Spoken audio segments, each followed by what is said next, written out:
Shalom Bapak Ibu Saudara kasih Tuhan. Mari kita mau mempersiapkan hati kita untuk kita datang memuji dan menyembah Tuhan. Kita mau mengingat kasih-Nya Tuhan Yesus, kita mau mengingat setiap kebaikan Tuhan di atas kayu salib. Kita mau angkat kita, ingat kasih-Nya.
Untuk diriku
yang mengubah hidup kami Tuhan. Terima kasih Tuhan untuk pengorbanan-Mu di atas kayu salib Tuhan. Terima kasih Tuhan karena Engkau Tuhan kami punya pengharapan yang baru Tuhan. Terima kasih Yesus, sebentar kami akan memulai memuji, menyembah-Mu Tuhan lebih lagi. Kiranya Engkau bertahta atas puji-pujian kami Tuhan. Hanya di dalam nama-Mu Tuhan kami siap bersorak-sorai lebih lagi. Haleluya, amin. Kita memberikan salam kanan kiri depan belakang kita. Kita ucapkan selamat beribadah, Tuhan Yesus memberkati.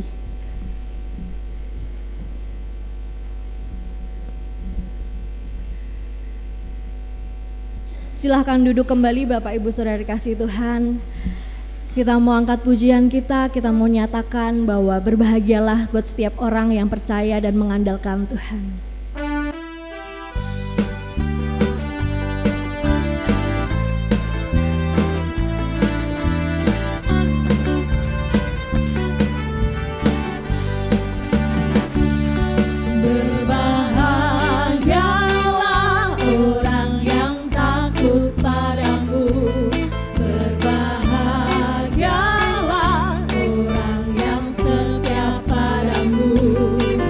Dia akan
Tuhan Yesus baik, tiada berkesudahan kasih setia Tuhan. Mari Bapak Ibu kita bangkit berdiri sekali lagi, kita ucapkan Tuhan Yesus baik.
Syukur Tuhan untuk setiap kebaikan yang Tuhan telah kerjakan atas hidup kami Tuhan.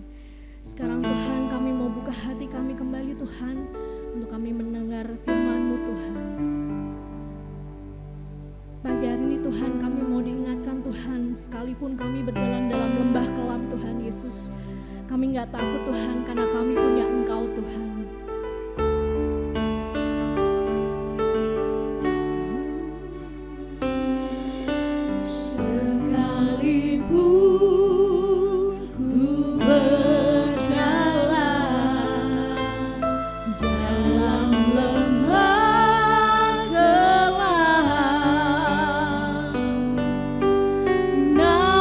Tangan-Mu selalu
surga, inilah pengakuan kami. Tiada Allah yang lebih setia seperti Engkau. Itulah sebabnya Tuhan, kami ada di sini pagi ini. Karena kami merasakan kesetiaan Allah yang tidak pernah berkesudahan dalam hidup kami. Terima kasih ya Kakak untuk setiap kesetiaan-Mu di dalam menepati janji-janji-Mu. Terpujilah nama-Mu Tuhan. Kini tiga saatnya kami akan belajar dari firman-Mu. Roh Kudus menolong hamba-Mu yang penuh dengan keterbatasan, sehingga firman Tuhan yang disampaikan kaki ini sungguh mendapat tempat di hati kami yang paling baik. Kemudian bertumbuh dan menjadi satu kekuatan dalam perjalanan hidup kami. Terima kasih ya Kakak, hamba-Mu menyerahkan sisa ibadah pagi hari ini Tuhan. Sampai selesainya nanti tetap di dalam pimpinan dan urapan-Mu. Silakan Kau yang akan bekerja menyelesaikan ibadah ini dengan urapan-Mu. Terpujilah nama-Mu Tuhan. Di dalam nama Tuhan Yesus kami sudah berdoa dan mengucap syukur. Haleluya. Amin. Silakan duduk Bapak Ibu sekalian. Senang sekali pagi hari ini saya kembali bisa menjumpai Bapak Ibu sekalian ya dalam acara ibadah raya pagi hari ini. Dan tentunya saya juga tidak lupa berterima kasih kepada Kakak Penggala, kakak saya yang sudah memberikan kesempatan kepada saya sehingga pagi ini saya kembali bisa bersama-sama dengan Bapak Ibu sekalian. Bapak Ibu yang saya kasihi dalam nama Tuhan Yesus, kita ngasih dalam tema triwulan kita yang terakhir di tahun 2024 ini, satu tema yang cukup bagus ya, yang sudah ditulis di sebelah kanan saya NNT ini. Ditulis di sana, faith, joy, and faith dekat. Iman, sukacita, dan kesetiaan Allah. Satu tema yang cukup bagus ya. Berbicara soal iman Bapak Ibu, tentunya kita tidak lepas daripada satu tokoh iman di Alkitab yang begitu sempurna imannya. Saya katakan sempurna, begitu besar imannya, the best imannya. Saya senang sekali dan belajar beriman seperti tokoh Alkitab ini, yaitu siapa? Abraham. Ya, sehingga Alkitab memberi julukan kepada dia Bapak orang beriman atau Bapak orang percaya. Tidak cuma itu Bapak Ibu, bahkan Allah Tuhan itu memberi predikat memanggil Abraham ini sahabat Allah, friends God. Kenapa? Dan sekaligus ini menjadi subtema atau tema renungan saya pagi hari ini. Kenapa Allah begitu simpati dengan seorang Abraham sehingga dia sampai panggil dia sahabat Allah. Wow, luar biasa keren ya. Pagi ini kita pun bisa menjadi sahabat-sahabat Allah kalau kita seperti Abraham. Langkah yang kita ambil dalam hidup ini seperti Abraham. Kenapa Allah begitu simpati kepada Abraham? Apa yang menarik dari diri seorang Abraham? Saya menemukan 3 alasan kenapa Allah begitu simpati. Dan Allah juga harus menemukan 3 alasan itu dalam diri kita supaya kita pun menjadi sahabat-sahabat Allah. Yang pertama, dia memiliki ketaatan tanpa syarat. Yang bagaimana? Ketaatan tanpa syarat itu yang bagaimana? Kita akan lihat dalam Kejadian, kita lihat dulu ya, subtema kita ini, tema kita ini ditulis dalam Yakobus 2 ayat 23. Setelah itu nanti kita masuk yang pertama. Yakobus 2 23, saya minta tolong Pak Harto bisa membacakan. Yakobus 2 ayat yang ke-23.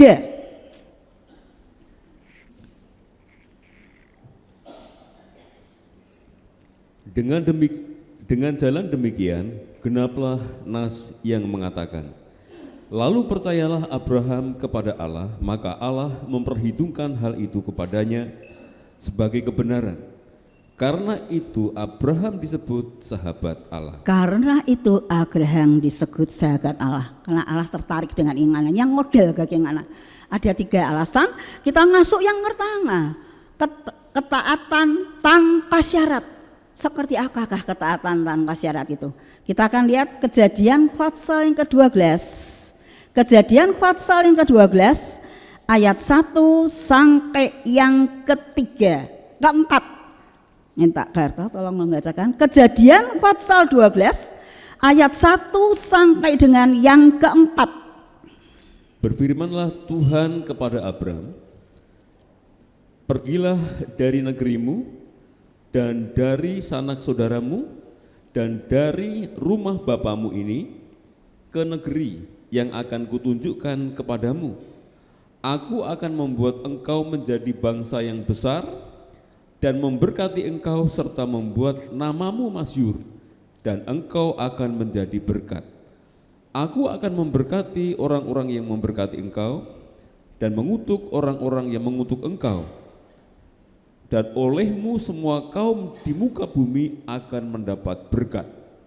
Lalu pergilah Abraham seperti yang difirmankan Tuhan kepadanya, dan Lot pun ikut bersama-sama dengan dia.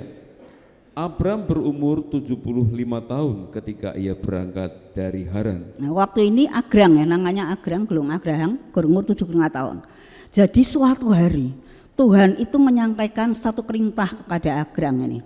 Pergilah dari sanak saudaramu, dari negerimu, ke suatu negeri yang akan kutunjukkan kepadamu. Di mana?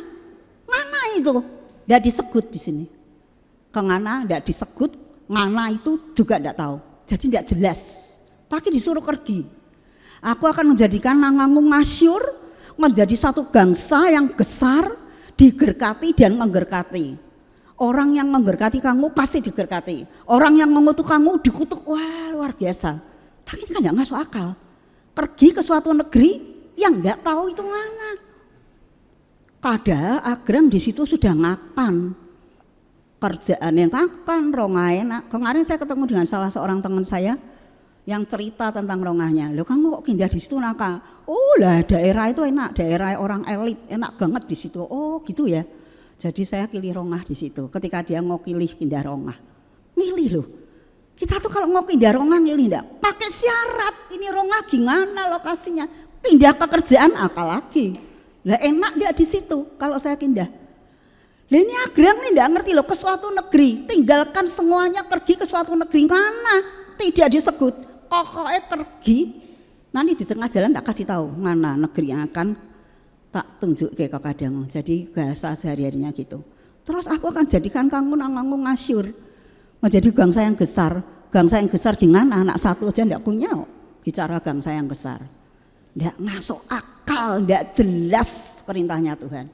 Tapi saya tertarik dengan respon Agrang di ayat yang keempat. Keesokan harinya, pergilah Agrang ini seperti yang diperintahkan Tuhan kepadanya. Ketaatannya tanpa syarat. Bagaimana dengan ketaatan kita kepada Tuhan? Saya punya seorang teman, seorang ibu punya anak 2. Ketika anaknya kecil-kecil ini suaminya meninggal. Lalu dia ngomong gini sama saya, tak gede ke, tak kuliah ke sampai jadi orang.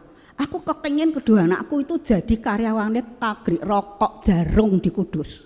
Itu kan terkenal enak gitu kondisinya. Setelah anaknya lulus semua S1 ya, ini yang besar yang laki tidak diterima, ditolak, gagal. Terus anaknya yang kecil yang perempuan akhirnya S1 lulus, ngelamar di rokok Jarum Kudus, diterima. Itu 15 tahun yang lalu. Dengan gaji 3,5 juta 1 bulan. Wah, dia telepon, wah Tuhan itu baik luar biasa. Enggak gampang cari gaji segitu, masuk ngene Jarum Kudus. Wah, kok aku seneng gini-gini. Anaknya ini nuruti manginya toh, tidak ada pilihan, nyeneng ke hatinya mangahnya. Lalu masuk di Jarum, seminggu, baru seminggu anaknya pulang. Mah, aku resign. Loh lah kenapa? Wis akeh-akeh dari situ gaji enak. Kok resign apa? Aku enggak tahan dengan bau rokok. Walaupun saya ada di ruangan AC karena staf-staf tuh bau rokok itu menyengat di seluruh area maghrib rokok itu. Saya enggak kuat bau rokok seperti itu ya, bahan-bahan untuk buat rokok. Jadi saya resign. Yang pertama, yang kedua, ini anak tuh rajin datang pemuda-pemudi hari Sabtu. Dan aku di sana seminggu. Pulang dari sana Sabtu sore sampai sini dah kesel, dah telat mau kegatian. Aku engan-engan enggak ikut kegatian. Jadi saya tak putus kerisan. Wah, mamahnya marah-marah. Terus telepon sama saya. Tuhan tuh piye toh? Deborah. Lho piye toh? Oh, sudah kasih anakku masuk di sana, sekarang anakku resign. Lah terus karepmu tuh piye? Ya harusnya dia yang ngomong ya anakku toh. Suruh mempertahankan toh jadi karyawannya di situ. Loh kok anakku resign didiamke, loh kita kok nyalahke Tuhan. Kamu tuh ada ngerti maksudnya Tuhan. Saudara tahu, kenapa Tuhan izinkan anak ini resign? Gegera saat kemudian, hitungan bulan dalam tahun yang sama, sebuah hotel yang besar cukup menjadi deretan hotel besar di kota Semarang nyaris tutup karena tidak ada yang nginep. Terjadi seperti itu. Hotel ini besar, sebuah jalan raya saya tidak sebutkan, strategis. Dalamnya juga bagus karena saya berkali-kali masuk situ. Nah ini mau tutup, lalu ada seorang anak muda ngomong sama ownernya yang punya ini, nggak usah diberi kesempatan, hotel ini tak pegangnya aku, tak ganti ini semua manajemennya di sini. Nantilah hotelmu itu laris. Singkat cerita dikegang, akhirnya hotel itu laris. Setiap hari ada orang nginep, ya, apalagi kalau tunggal minggu. Akhirnya membutuhkan karyawan. Lah anak cewek tadi ini yang resign ini tadi ikut salah satu ngelamar di hotel itu. Ini kejadiannya 15 tahun yang lalu. Kamu diterima menjadi karyawan di hotel ini dengan gaji 5 juta. Wah, anaknya bilang lo Mangki itu enggak ngerti maksud Tuhan. Tuhan tuh mau kasih aku yang lebih baik. Lah terus kiye aku enggak ngelepaske genggaman tanganku. Kalau itu minyak dalam guli-guli kecil tidak serahkan kepada Elisa oleh janda itu, ya tidak jadi minyak yang segitu banyak di kejana-kejana yang kosong. Harus dong menyerahkan kehendak kita pada kehendak Tuhan. Wah lalu nih mamahnya telepon saya lagi, wah Tuhan itu luar biasa, wah Tuhan kayak tiga oke Tuhan ngasih yang lagi, aduh sudah biasa. Kalau manusia itu mesti pakai syarat. Tuhan, nek Tuhan kasih rongah nggak aku, tak gue tak buka persekutuan doa. Rongahnya dikasih kegak garang. Waduh, nek persekutuan di tengah sini ya mesti nyingkir-nyingkir ke itu gerak. Daisan setiap kali persekutuan di sini. Dikosong ke khusus untuk tempat persekutuan. Wah, jadi nek dikontraknya berapa ruangan kosong gini segini besar. Wah banyak terusan. Manusia itu penuh dengan pertimbangan di dalam poin 1, mentaati perintah Tuhan. Taki agrang tanpa syarat. Kita harus memiliki seperti itu, belajar sampai bisa menerima perintah Tuhan taat tanpa syarat. Yang kedua, apa yang menarik dari diri agrang ini? Yang kedua, dia memiliki kepercayaan penuh terhadap janji Allah. Mau masuk akal, tidak masuk akal, dia percaya penuh kepada janji Allah. Kalau Allah yang berjanji, dia Allah yang pasti bisa menepati janjinya. Kita akan lihat di dalam Kejadian, di dalam kitab tetap dalam Kejadian pasal yang ke-22 ayat yang ke-17.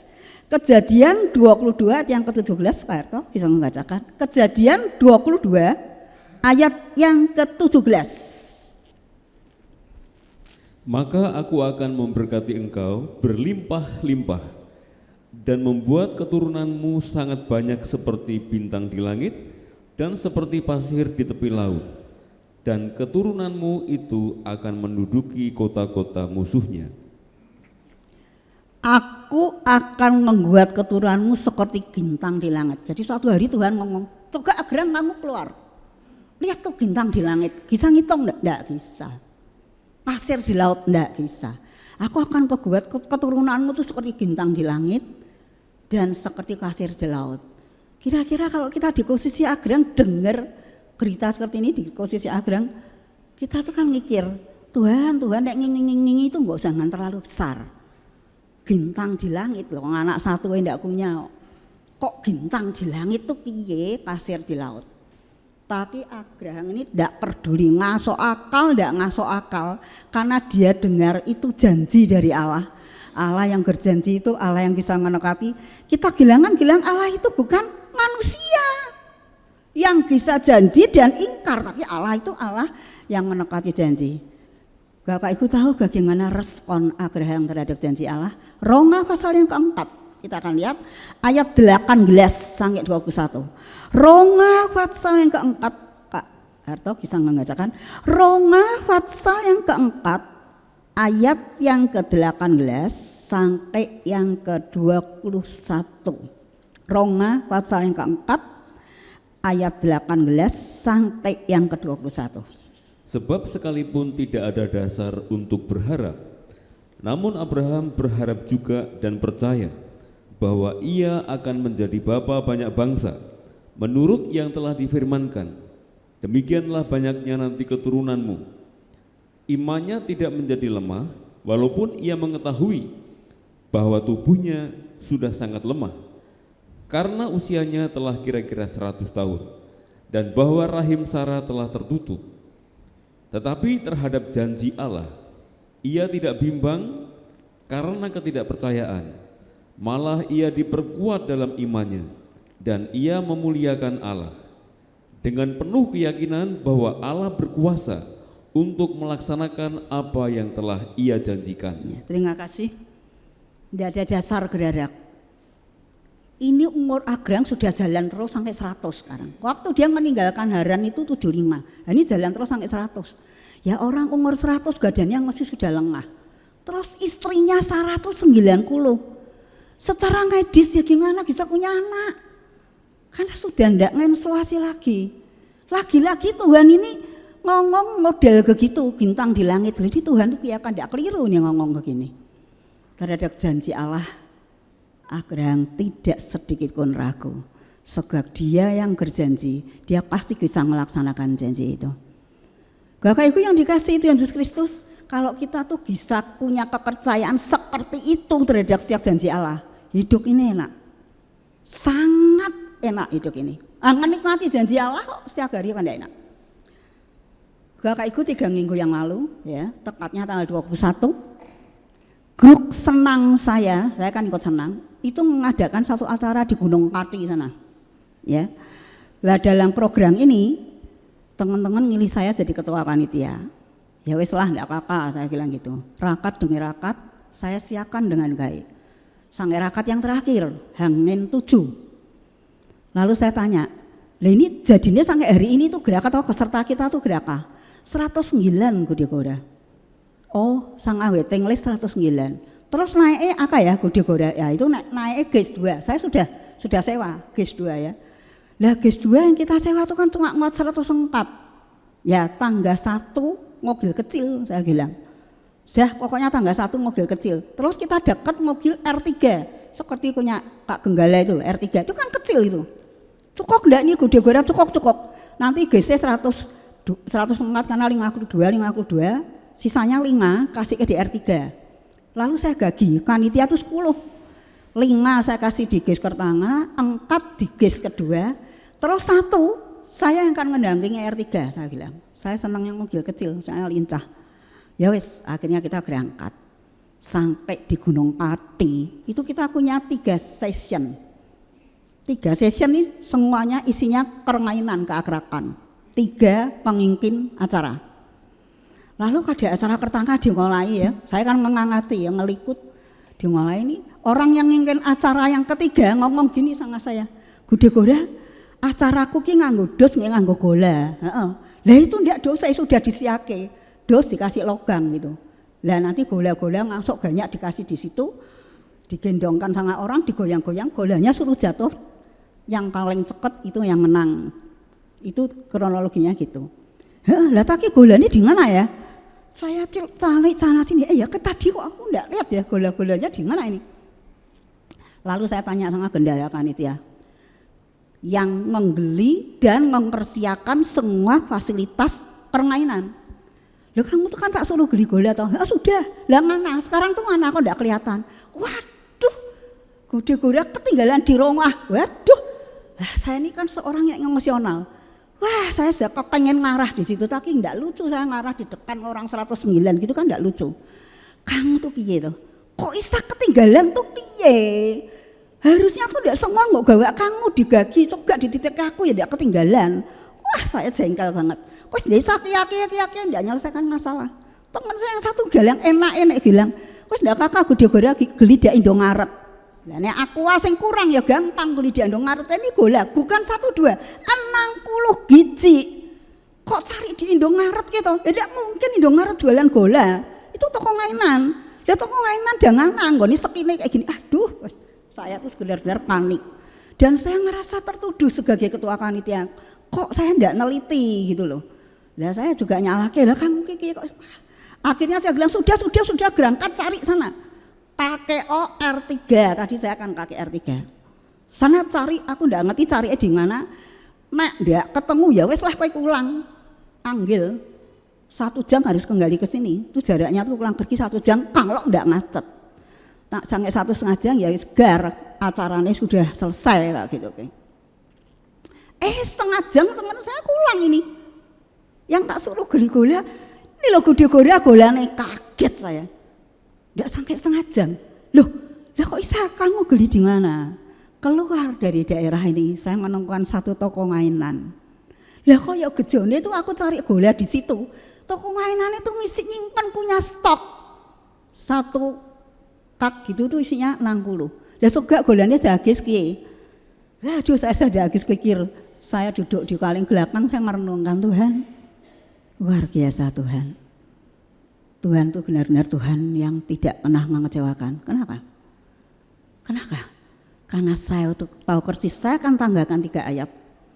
Tuhan itu berjalan di depan kita. Kalau dia di depan, jelas dia mesti tahu apa yang akan terjadi. Pasti tahu wong di depan. Tapi Tuhan juga penutup Alfa dan Omega. Dan di tengah sebagai pahlawan. Ini ayat tidak saya masukkan di sini, tapi saya akan tanggakan karena ayat ini bagus sekali ya. Kita akan lihat dalam Mika. Kitab Mika pasal yang kedua ayat yang ke-13. Mika pasal yang kedua ayat yang 13. Saya minta tolong Pak Erto bisa membacakan. Mika pasal yang kedua ayat yang ke-13. Penerobos akan maju di depan mereka. Mereka akan menerobos dan berjalan melewati pintu gerbang dan akan keluar dari situ. Raja mereka akan berjalan terus di depan mereka. Tuhan sendiri di kepala barisan mereka.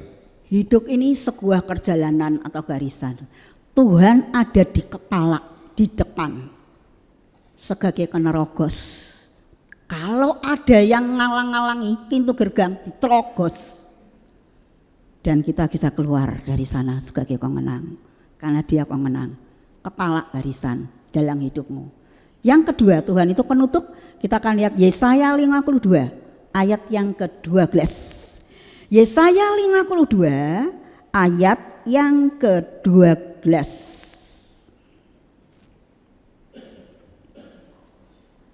Yesaya 52 ayat yang ke-12. Sungguh kamu tidak akan buru-buru keluar dan tidak akan lari-lari berjalan, sebab Tuhan akan berjalan di depanmu dan Allah Israel akan menjadi penutup barisanmu. Tuhan ada di depanmu. Kalau ada masalah, jangan buru-buru keluar dari garisan ini loh. Tak cari di sana, di sana, di sana. Enggak ada yang bisa menolong saya. Jangan buru-buru keluar dari garisan yang sudah ditetapkan Tuhan. Karena Tuhan Allah Israel penutup garisanmu. Dia Alfa, dia Omega. Tidak cuma itu. Dia ada di antara kita sebagai pahlawan. Saya berikan satu ayat tanggaan yang terakhir, Sefanya 3 ayat 17. Sefanya pasal yang ketiga ayat yang ke-17. Sefanya pasal yang ketiga ayat yang ke-17. Sefanya pasal yang ketiga ayat yang ke-17. Tuhan Allahmu ada di antaramu sebagai pahlawan yang memberi kemenangan. Ia bergirang karena engkau dengan sukacita. Ia membaharui engkau dalam kasih-Nya. Tuhan, Ia bersorak-sorak karena engkau dengan sorak-sorai. Terima kasih. Tuhan Allahmu ada di antaramu sebagai pahlawan yang memberi kemenangan. Jadi nek masalahnya tuh ada di tengah perjalanan hidup, jangan khawatir. Dia di depan penerobos, di tengah pahlawan, dia penutup garisan hidup kita. Lalu apa yang membuat kita khawatir? Tidak ada. 3 ayat ini saya pegang dalam hidup saya. Lalu saya sampaikan di waktu kemarin penutupan panitia, penutupan acara itu. Saya katakan, pernahkah kalian mengangati Tuhan yang sudah bekerja? Wah, geres pokoknya sukses. Bukan itu, yang tak maksud bukan sukses. Tuhan bekerja luar biasa, cuaca cerah, bukan itu. Saya bilang sama teman-teman panitia. Kenapa kok kita tuh jumlahnya kok 109? Nek misalnya 104 ya sudah 2 garis besar loh. Kita tidak perlu pakai R3. Ngapain? Misalnya 105 wis tidak kakak lah. Salah satu panitia Kediri kan tidak kakak. Tidak perlu saya pakai R3. Tapi ada waiting list. Mereka bilang, Bu, waiting listnya diterima enggak? Diterima. Sehingga saya perlu pakai mobil kecil R3. Dia coba saya enggak gawe R3. Gimana tuh cari golanya itu? Enggak bisa, guys, gimana bisa pergi ke mana-mana terus parkirnya guys itu sulit. Mau pergi ke tempat toko mainan, waduh. Lah wong jalannya guys itu aja sudah dibatasi jalannya kan sulit. Itu guysnya guys besar. Terus sudah gitu parkirnya sulit. Tapi kalau saya gawe R3 lincah, mau cari ke mana-mana itu kan lincah R3, mobilnya yang kecil. Waktu pulang dari situ, Bapak Ibu, pulang selesai acara, saya kan kembali lagi ke R3 tadi, wong saya kan mendampingi waiting list. Saya tanya sama drivernya, kebetulan saya kenal. Saya tanya, Mas, lu tadi kia kok bisa ketemu toko mainan tuh ceritanya kayak, lah itu Gede Gora. Wah, puji Tuhan loh, saya itu kahang daerah sini. Oh ya? Tadi temannya Gede Gora kebingungan, loh ini mau cari apa, mau pulang ke Semarang. Loh pulang Semarang cari apa? Itu loh golanya ketinggalan, gampang, nggak usah pulang. Di sini tuh ada toko mainan yang gede banget dan saya kahang daerah sini. Karena saya kahang, saya ngerti. Ya langsung toh Bu, tak jujoke ngene toko mainan situ. Lah kok ya kebetulan di situ gola tuh ngisi ada loh Bu. Itu nyari kan ndak sithik 60 biji. Kok yang ngisi ada? Sudah disediakan Tuhan karena dia ada di depan. Aku bilang bukan delalai, tidak ada, itu sudah disediakan Tuhan di depan. Saya bilang dalam penutupan kemarin evaluasi, kenapa tidak kalian mikir, kenapa ada waiting list, kenapa ada R3, kenapa kok ya sopere R3 ini kok kahang daerah situ. Dan Tuhan sudah menyediakan apa yang kita butuhkan. Itu Tuhan. Saya katakan pada mereka next ke depan. Dalam acara kemarin saya sempat dengan di Elika dan di Recall Hill 3 hari saya menyusun program tahun 25 dan survei tempat. Saya bilang next ke depan, serahkan program ke Tuhan. Dia sudah ada di depan, saya ada di tahun 2025 dan dia akan menyelesaikannya. Bapak Ibu yang dikasihi Tuhan Yesus Kristus, saya pegang 3 ayat ini dalam setiap aspek kehidupan saya. Bapak Ibu yang dikasihi Tuhan Yesus Kristus, kembali lagi Abraham mempunyai kepercayaan yang teguh terhadap janji Allah. Dia yakin betul, masuk akal, yang masuk akal karena Allah yang mengucapkan, dia Allah yang bisa melaksanakan janjinya. Yang terakhir, yang ketiga. Yang ketiga yang dimiliki oleh Abraham ini apa yang menarik hati Allah? Menyadari semua milik kita itu miliknya Tuhan. Dan ini banyak orang tidak menyadari loh, miliknya Tuhan. Apapun yang kita miliki itu semuanya tuh miliknya Tuhan. Jadi kalau tahu itu bukan milik kita, ya tidak ada atau ya hak kita untuk menguasai, itu miliknya Tuhan. Ya, kita akan lihat ayat-ayat untuk poin yang ketiga ayatnya itu di dalam Kejadian pasal yang ke-22 ayat 1 sampai yang ketiga. Kembali Kejadian 22 ayat 1 sampai yang ketiga. Kejadian 22 ayat 1 sampai yang ketiga, saya minta tolong Kak Arto kembali bisa membacakan ayat ini. Kejadian 22 ayat 1 sampai yang ketiga. Setelah semuanya itu Allah mencoba Abraham. Ia berfirman kepadanya, Abraham, lalu sahutnya, ya Tuhan, firman-Nya, ambillah anakmu yang tunggal itu, yang engkau kasihi, yakni Ishak.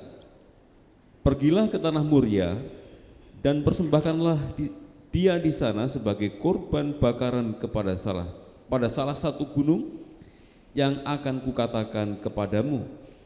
Keesokan harinya, pagi-pagi bangunlah Abraham, lalu memasang pelana keledainya dan memanggil 2 orang bujangnya beserta Ishak anaknya. Ia membelah juga kayu untuk korban bakaran itu, lalu berangkatlah ia dan pergi ke tempat yang dikatakan Allah kepadanya. Kita loncat ayat yang ke-9. Fatsal yang sama, ayat 9. Sampailah mereka ke tempat yang dikatakan Allah kepadanya, lalu Abraham mendirikan mezbah di situ, disusunnyalah kayu, diikatnya Ishak anaknya itu, dan diletakkannya di mezbah itu di atas kayu api. Lalu kita loncat ayat 15 sampai 17, ayat yang terakhir. 15 sampai 17 dalam pasal yang sama.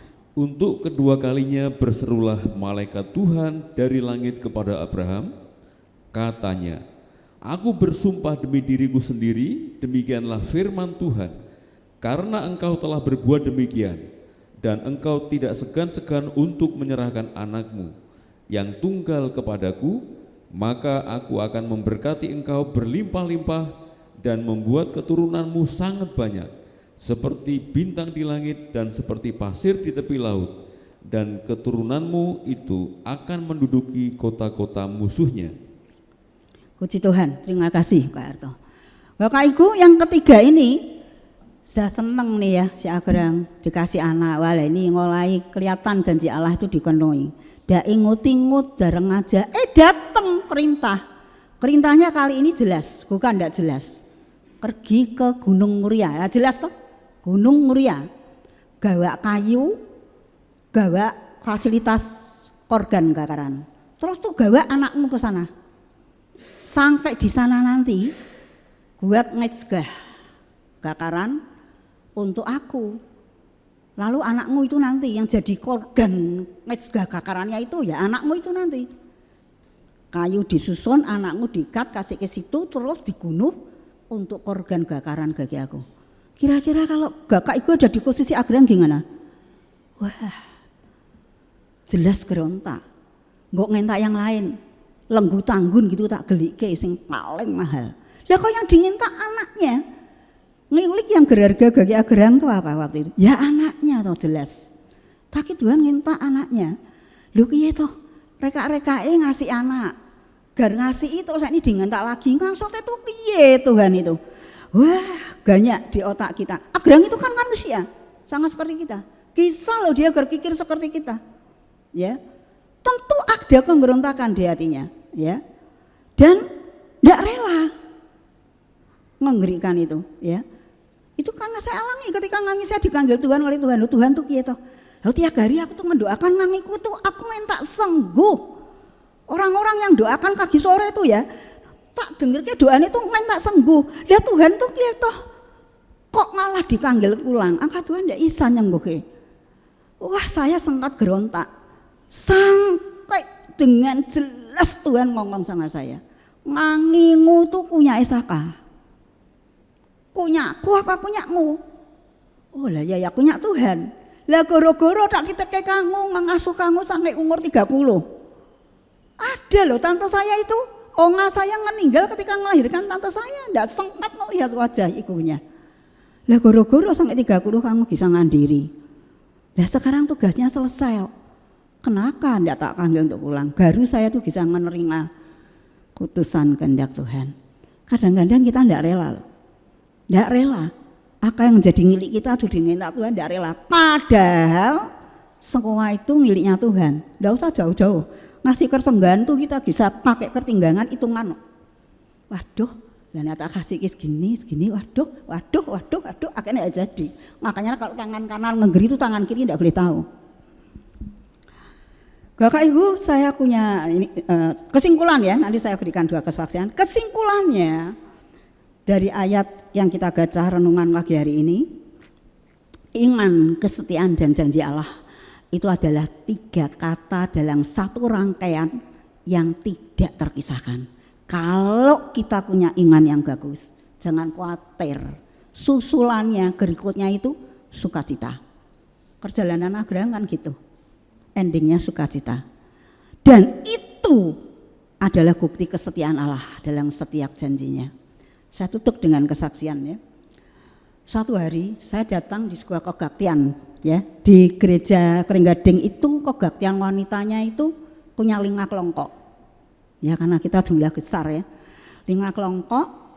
Lalu kalau ragu pertama, kelompok-kelompok ini bergabung menjadi satu kebaktian wanita Agar di Gedung Mitra Graha. Nah, Suatu hari saya datang di kebaktian gabungan ini, ya. Mulainya 4:30. Saya tuh sudah cekot, sampai di situ 4:30 lagi 3 menit. Tapi sudah mulai karena on time dan itu acaranya seminar. Jadi penuh. Saya ngasuk gitu, aduh, lah kok sudah penuh. Saya pengen duduk rada depan gitu ya. Waduh, enggak ada kursi kosong iki ya. Di deretan paling belakang, kol ngentok paling belakang. Saya lihat teman saya duduk jejer. Terus ada kursi kosong 1. Terus saya tanya sama teman saya, Cik, ini kursinya kosong. Wes digore aku duduk sini toh. Ya wes aku tak duduk di sini. Paling belakang, kol ngentok, dah enggak ada kursi lagi. Saya duduk di situ. Puji-pujian, terus sampai acara apa? Persembahyan. Waktu persembahyan dijalankan. Di gereja kami itu untuk kebaktian seksi remaja, pemuda, wanita, lansia semua kolektornya itu pakai kantong kembali ke jangan dulu. Kantong kolektor diedarkan. Hanya hari Minggu untuk kebaktian ibadah 1, 2, 3 kita masih pakai kotak seperti di sini ya. Nah, kita akan memberikan persembahan. WL-nya ngomong gitu. Dari depan itu kan orang yang petugas persembahan kan sudah ngaju, kan jalan. Lah saya kan paling belakang, jadi kan masih ada jeda waktu. Otomatis semua ibu kan buka tasnya kalau persembahan. Buka tas, buka dompet toh. Kita kan mau kasih, ambil uang untuk kasihkan ke kantong kolektor tuh, termasuk saya. Saya buka tas saya gini, saya buka dompet. Lah Cicik yang duduk di sebelah saya tadi ini nguncalke ratusan 2. Uang ratusan, nah karena ada diliket kan saya kelihatan ratusan 2 diuncalke dalam tas saya. Loh ini uang apa? Saya bilang gitu. Wes kayak koyo ini. Lah yo taki apa? Wes pokoknya kerja kamu gitu. Ya wes. Terus waktu saya mau menutup tas saya nih, kan kolektor terus jalan. Saya mau nutup tas, ini si Cici ini nguncalke lagi 1 lembar 50.000. Wes tak tanggai. Toh ini loh tak tanggai lagi 50. Saya ndak habis pikir ini kata uang apa ya, tapi saya sudah ndak akan ribut. Saya kasih persembahan, saya tutup tas saya. Lalu saya bilang, Ci, aku ndak ngudeng ini apa? Buat kamu. Wes ndak ada kakak buat kamu. Ya wes terima kasih ya, Ci. Sambil dengaran firman saya tuh mikir ya, Tuhan, ini orang segini banyaknya teman-teman saya ini dari paling depan sampai paling belakang ini. Nek misale tak tanyai satu-satu Tuhan, pasti ndak ada yang punya pengalaman kayak saya. Wes tekone telat 3 menit. Goro-goro ada kursi kosong. Terus dikei gerkat tanpa gerbuat kakak 250. Pasti ndak ada yang punya pengalaman kayak saya. Kakak ibu, seorang Deborah punya kebutuhan ndak? Punya. Saya punya banyak kebutuhan. Wah Tuhan, gerkat itu kalau sudah ditentukan untuk kita ndak kemana-mana. Saya heran kamu.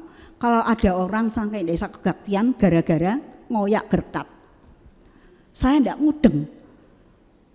Waktu untuk kebaktian tuh nek golek duit sudah gerak aku buka toko nek gasi iki kan wong siji nang kayu aku sudah kayu. Aduh.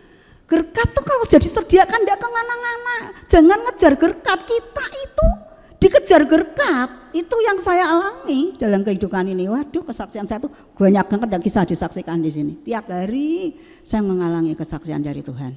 Ya. Ada seorang yang saya tanya, teman saya, kamu ini nek dekat gereja rumahnya. Kamu ini nek kebaktian nih ke-1, ke-2, ke-3, aku enggak pernah kebaktian onsite toh. Enggak pernah aku kebaktian onsite. Oh.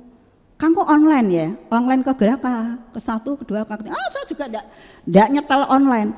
Oh, jadi kamu ini enggak kebaktian onsite, enggak butuh cari Tuhan, terus enggak butuh dengar firman Tuhan. Hebat. Hebat kowe. Saya cuma bilang kata, hebat kamu. Beberapa saat kemudian orang ini telepon saya. Gude Gora tolong doakan suami saya. Istrinya telepon. Kenapa? Kanker usus stadium 3.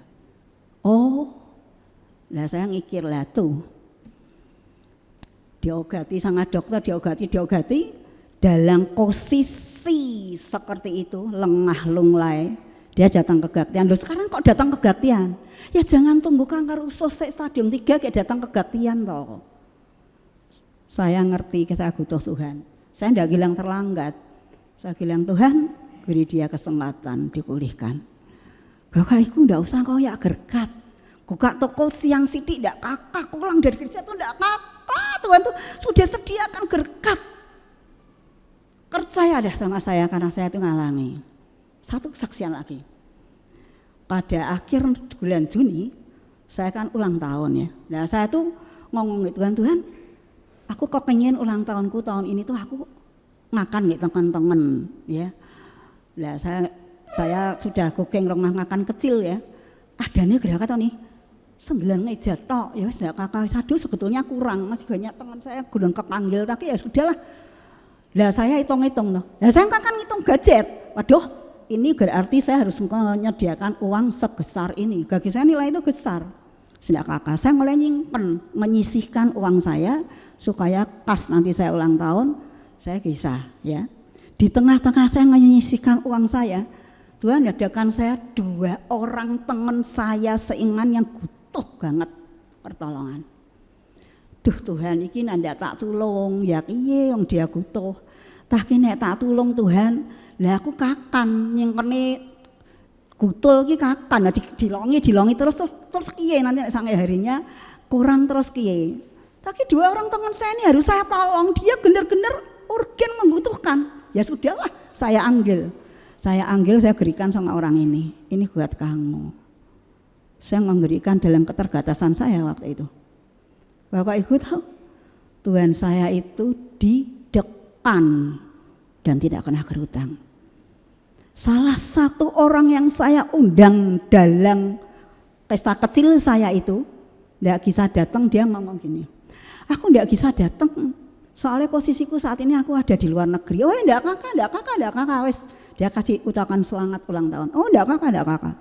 3 bulan kemudian saya ketemu orang ini yang tidak bisa datang tadi, yang ada di luar negeri. 3 bulan kemudian saya ketemu sama dia dalam salah satu acara gitu ya.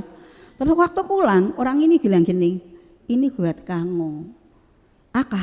Angklok angkau. Loh ini apa? Ya ini hadiah ulang tahun kamu. Loh lah kamu kan waktu itu di luar negeri, ndak ikut pesta ya sudahlah ndak ikut pesta kok ngasih angpau. Saya ndak ngomong, saya ndak apa, ini sudah tak siapke. Karena ketemunya baru sekarang jadi ini buat kamu sekarang. Nah daripada ribut koyok-koyokan ya, saya gak pulang. Sampai di rumah saya buka. Sebetulnya ini gerakan yang Tuhan kasih. Kaget saya. 5 kali dilipatkan dari apa yang saya berikan pada 2 orang teman saya tadi yang membutuhkan bantuan. Saya tidak akan sebutkan nominalnya, tapi saya katakan besar sekali. Saya karena untuk kemuliaan nama Tuhan, saya tidak sebutkan nominalnya. Tuhan kembalikan 5 kali. Tuhan kita itu Tuhan yang luar biasa. Dia tidak pernah berhutang. Dia kepala di depan, tapi dia juga omega, penutup. Dia di tengah memberi kemenangan. Dengan 3 janji Allah ini saya tidak takut menghadapi kehidupan ini. Apapun itu, dia menerobos kok, bisa menyelesaikan palang pintu gerbang, dan dia itu penutup. Makanya jangan guru-guru keluar cari bantuan ke sana ke sini di luar garisanmu. Tetap harus ada di garisanmu supaya kamu bisa menikmati janji Allah setiap saat. Karena kita mau di depan, mau di tengah, mau di belakang bersama dengan Tuhan. Iman, sukacita dan kesetiaan Allah. Ada iman itu pasti ada sukacita, pasti. Karena apa? Karena itulah bukti kesetiaan Allah. Saya berharap apa yang sudah ditulis sebagai tema bulanan di triwulan yang terakhir ini akan segera berakhir. November, Desember, tengahnya ganti. Tapi tanamkan di hati supaya perjalanan kehidupan kita ini menjadi kuat dan kita boleh menyaksikan betapa Allah itu luar biasa. Amin. Mari kita bangkit berdiri, saya panggil song leader dan singer maju ke depan. Kita akan besarkan nama Tuhan karena Dia adalah penolong dalam hidup kita dan akan selalu siap menolong kita. Besarkan nama Tuhan, pujilah Dia.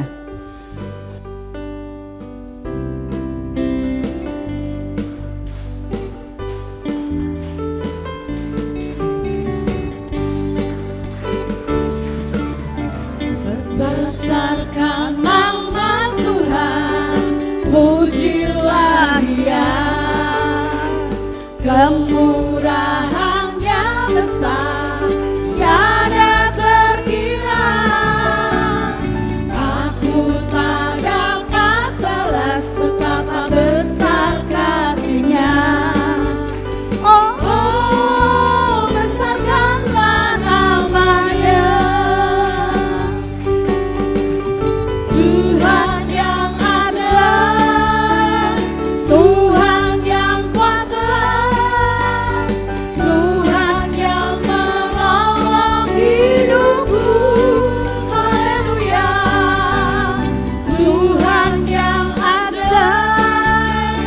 Tuhan yang kuasa, jiwaku ditembus olehnya. Besarkan nama Tuhan.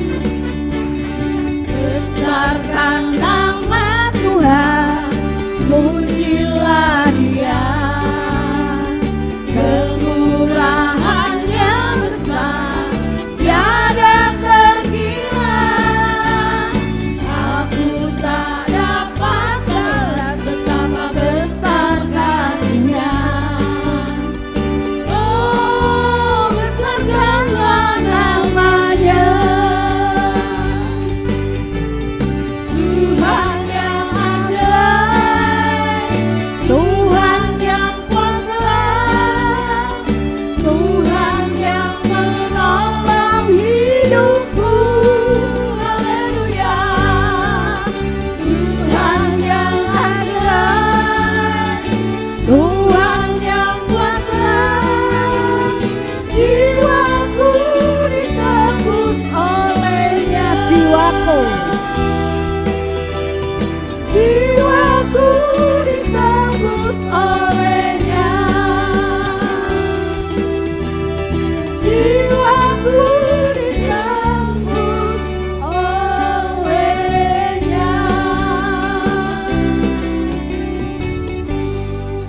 Bapa di surga, terima kasih untuk setiap pertolongan-Mu. Engkau sungguh terbukti penolong hidup ini dan akan terus menjadi penolong dalam kehidupan ini. Itulah sebabnya mulut kami tidak akan pernah berhenti menggesarkan nama-Mu. Hamba-Mu selesai menyampaikan pesan firman-Mu, tetapi Engkau yang akan menyempurnakan dalam hati setiap jemaat-Mu yang sudah belajar firman-Mu pagi hari ini. Khususnya ketika masalah datang dalam kehidupan mereka, Tuhan berikan ketaatan tanpa syarat. Kami mau memiliki iman yang teguh, kepercayaan yang teguh terhadap Engkau, Allah yang bukan manusia, yang berjanji dan pasti dapat mengenapi setiap janjinya. Dan akhirnya kami menyadari semua dari Tuhan, kembali kepada Tuhan untuk kemuliaan nama Tuhan. Kami rindu setiap jalan kehidupan kami, setiap aspek kehidupan kami, setiap langkah kami bertemu dengan kesetiaan janji-janji-Mu. Terima kasih Bapa, berkati Tuhan gereja di tempat ini, dari Bapak Ibu Gembala dengan seluruh kegiatan yang ada Tuhan, sampai seluruh jajaran rohaniwan yang melayani dalam setiap kegiatan yang ada.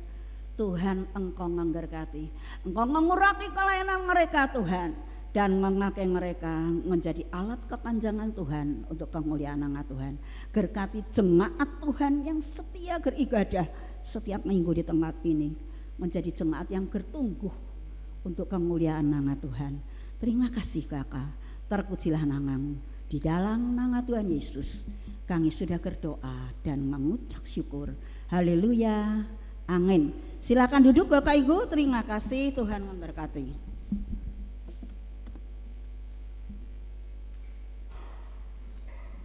Baik Bapak Ibu, kita akan menyimak warta sepekan.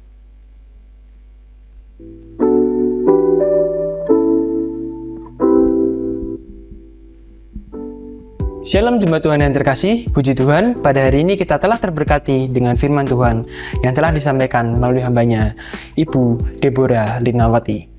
Kita akan berjumpa kembali pada ibadah raya hari Minggu tanggal 20 Oktober 2024 dengan pembicara Bapak Pendeta Hosea Editiono.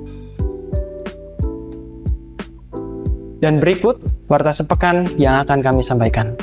Ikutilah ibadah secara onsite dengan setia di Gereja Bethel Indonesia Hosana Semarang setiap minggu pukul 7 pagi. Ibadah online dapat Anda ikuti melalui channel YouTube GBI Hosana Semarang pukul 6 petang. Persembahan dapat dimasukkan ke dalam kotak persembahan yang telah disediakan. Dan persembahan juga dapat ditransfer melalui Bank Tahapan BCA atas nama Bapak Supriyanto DRS dengan nomor rekening 898 512 6263 atau melalui Ibu Lindasari di Toko Dinar Stationery, Jalan Krakatau Raya, Semarang. Bagi adik-adik yang terkasih, ikutilah ibadah anak Betel Indonesia setiap minggu pukul 7 pagi di ruang sekolah minggu Gereja Betel Indonesia Hosana Semarang. Bagi pemuda remaja yang terkasih, ikutilah ibadah pemuda dan remaja Betel Indonesia setiap Sabtu pukul 6.30 petang di Gereja Betel Indonesia Hosana Semarang. Demikian warta sepekan yang dapat kami sampaikan. Terima kasih atas perhatiannya. Tuhan Yesus memberkati. Hadir dan ikutilah persekutuan kekal pada hari Jumat 18 Oktober 2024 pukul 6:30 malam. Kekal Karmen, firman Tuhan oleh Bapak Hosea, tempatnya di keluarga Ibu Ismail, Jalan Sumbawa 1 nomor 4. Kekal Hermon, firman Tuhan oleh Bapak Yonatan, bertempat di Ibu Trifosa, Jalan Purwosari 4 nomor 16A atau Rumah Pastori. Kekal Betania, firman Tuhan di rumah Bapak Suharto, bertempat keluarga Bapak Suharto, firman Tuhan juga oleh Bapak Suharto, di Jalan Dempel Mutiara 6 nomor 280. Kekal Yerusalem, firman Tuhan oleh Bapak Manurung, bertempat di rumah keluarga Bapak Yusuf Handoko, Jalan Pucang Adi 4 nomor 26. Saya serahkan kepada Bapak Gembala untuk menutup doa berkat.